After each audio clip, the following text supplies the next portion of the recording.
I just wanted to share with you one of the criteria that I think you need to look at and find out if your current bank does it. This is important. So I teach a lot about the law of delegation. I teach a lot about sharing the responsibilities of running a business with others. And one of the things is bookkeeping, right? I don't want to be bookkeeping. I don't want to be managing my budget. I don't want to be inputting all of my expenses and all of this. I want to look at those and I want to study those. And I think it's super important that as a business owner, I know what's going on in my business, but I don't want to be the person, if you will, that does all of the data input.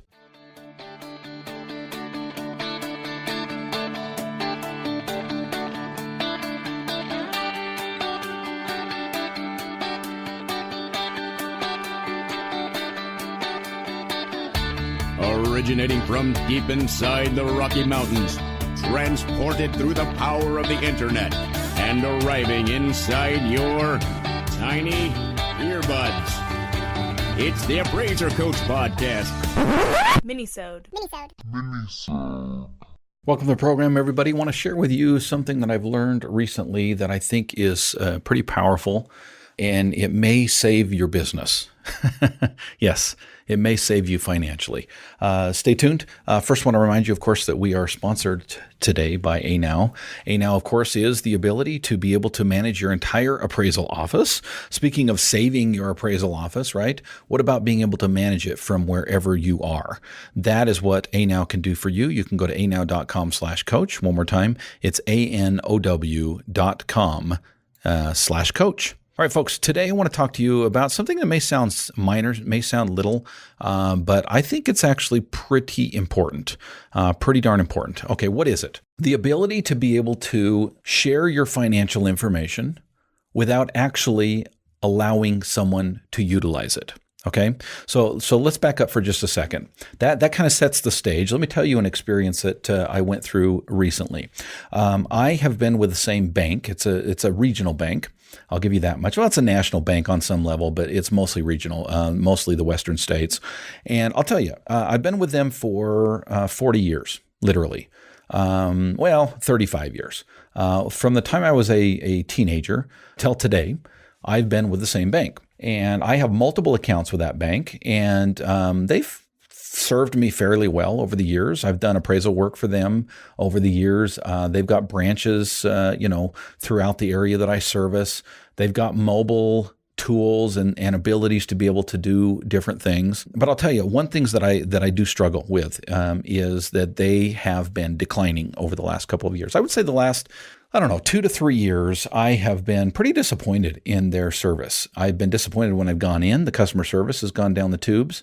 I have been disappointed with their technology. They may have, for example, the ability to do a mobile deposit, but it only works probably 50% of the time, literally. I sign the check, I take pictures, I go through this whole process, which takes, 5-6 minutes to go through, start to finish. And then it, errors out, tells me it doesn't work.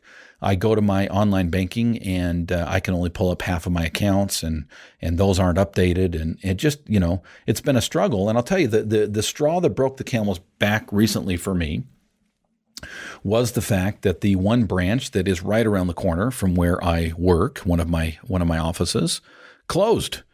And I thought, holy smokes, I got to go clear across town now to make a deposit. I don't have this bank in my hometown, by the way. My hometown is about 3,000 population. Yes, I know, it's Idaho. And I don't have a branch in that town.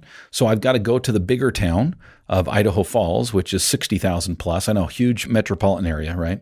But that has 2 branches now. They just closed the one that's by my office. And so both branches are on opposite sides of town, and they are, well, let's put it this way. They're both about 4 miles from my office through city streets, right? So it takes me 10, 15 minutes to get over there, and I'm not over there very often. And I thought, screw this, right?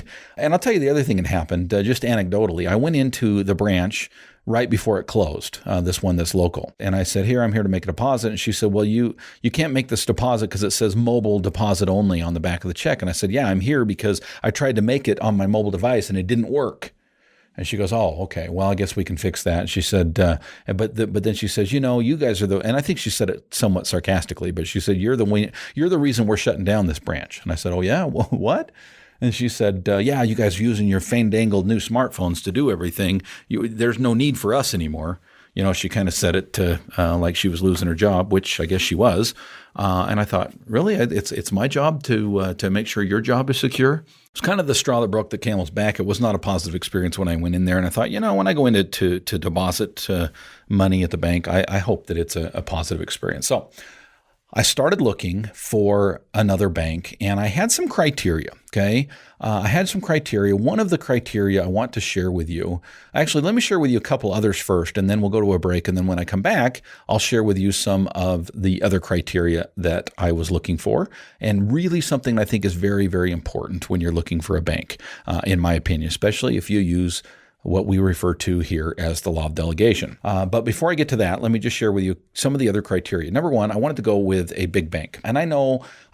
Some of you are saying they're the problem. They're why we're in this mess. They're the reason for the collapse of the 2008. Yeah, I get all that. I do. But I'll tell you, folks, I do a lot of traveling. I'm in a lot of cities, and I want a branch that I can walk into in any one of those small towns or cities wherever I service. And there's only a handful out there that I think do that.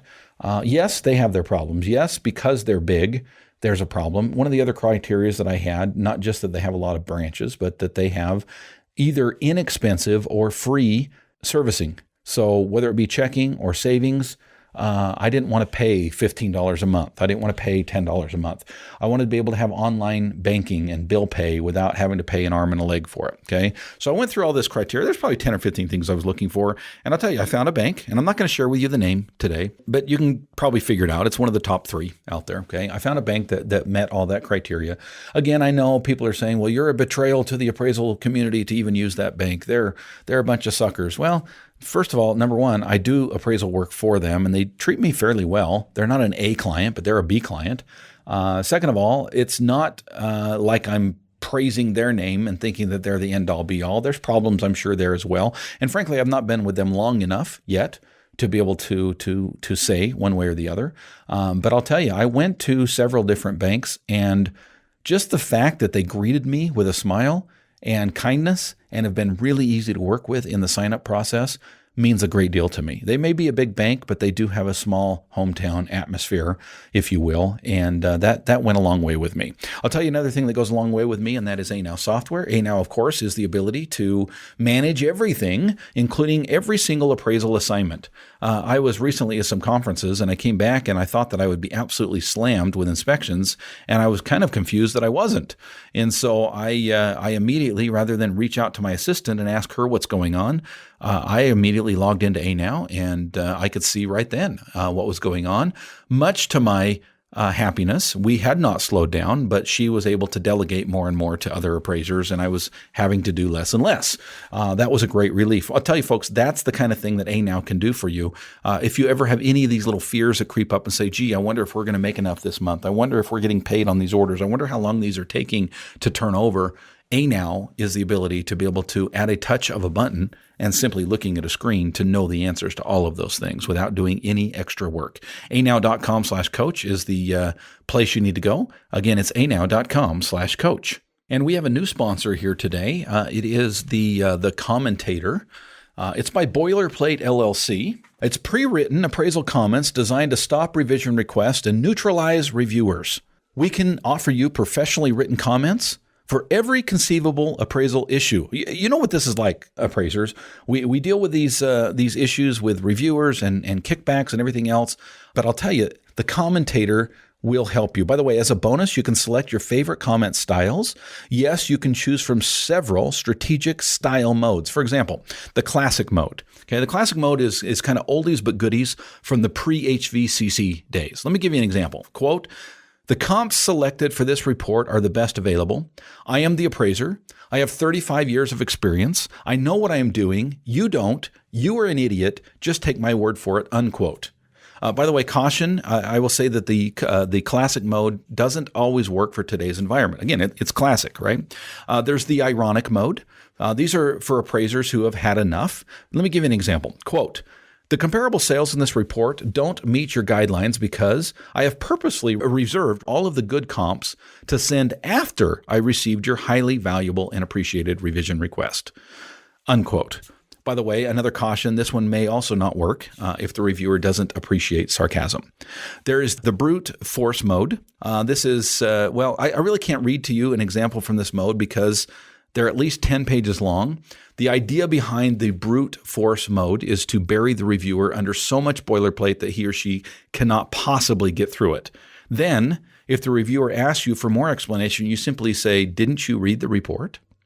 And finally, there is the enigma mode. This is comments which no one can really understand, but everyone is afraid to admit it. This is great. For example, quote, "Examination of current market data suggests that a price point has been reached which is sustainable by the current market pool and optimizes maximum gross execution." Unquote. Nice, huh? The commentator has been tested and it's effective and has been phenomenal. After only 6 months on the market, 3 AMC reviewers have quit business and 5 more are currently in counseling. Don't like to type? Go ahead and be lazy. The commentator drives reviewers crazy.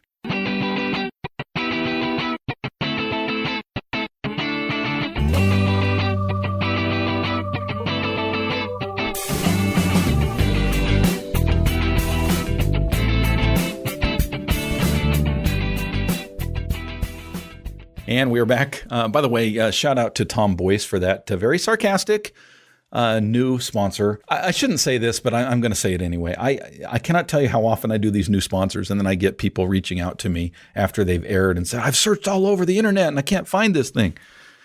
It was tongue-in-cheek. It was tongue-in-cheek. Thank you, Tom. I appreciate it. He's a mastermind student, great guy. Really love Tom. Okay, folks, so we're talking about just a quick mini-sode today. We'll be less than 15 minutes, I'm sure. I just wanted to share with you one of the criteria that I think you need to look at and find out if your current bank does it. By the way, if your current bank is not one of the big ones, it probably does not. My research found that it was really 3 or 4 top banks that even have this mode. But I'll tell you, this is important. So I teach a lot about the law of delegation. I teach a lot about sharing the responsibilities of running a business with others. And one of the things is bookkeeping, right? I don't want to be bookkeeping. I don't want to be managing my budget. I don't want to be inputting all of my expenses and all of this. I want to look at those and I want to study those. And I think it's super important that as a business owner, I know what's going on in my business, but I don't want to be the person, if you will, that does all of the data input. On the other hand, there is this fear that if I give other people, my bookkeeper, my accountant, access to my bank account to get statements and everything else, or to find that elusive check number 1352, what was that for $500? Number one, I don't want to sit down and do all of that. I don't want to look that up. But on the other hand, I don't want to give them full access to my bank account because, well, embezzlement. I've known business owners who have been taken for hundreds of thousands of dollars, and usually it comes down to access that they gave to other people they trusted, people who were family members, people who they'd worked for years and years and years, people who were accountants, people who were bookkeepers, people who had credentials, right? I am a big proponent, as you know, of the law of delegation and allowing other people to help you out. But I am a huge proponent of not allowing them access to my bank account. For example, I have my assistant enter all of the paids, the accounts receivables each month, right? But I have a locked P.O. box that only I have the key to. That's where all of my checks come to. They don't come to the main office. Nobody touches those. I go pick them up personally. I do not send someone else out to do that errand. I will go pick them up personally. I will take them home. I will open them up. I will take the checks off. I will leave all the check stubs. I will take pictures and scan in all of the check stubs and send them off to my VA who does all of the marking. The actual money is taken by me to the bank and deposited by me to the bank. All of the actual money is touched by one person, and that is me. I do not trust anyone else other than my spouse and possibly my children to touch that money. I do not give access to anybody else, even if they've been working for me for 8-9 years, which I have people that have worked for me for almost 9 years.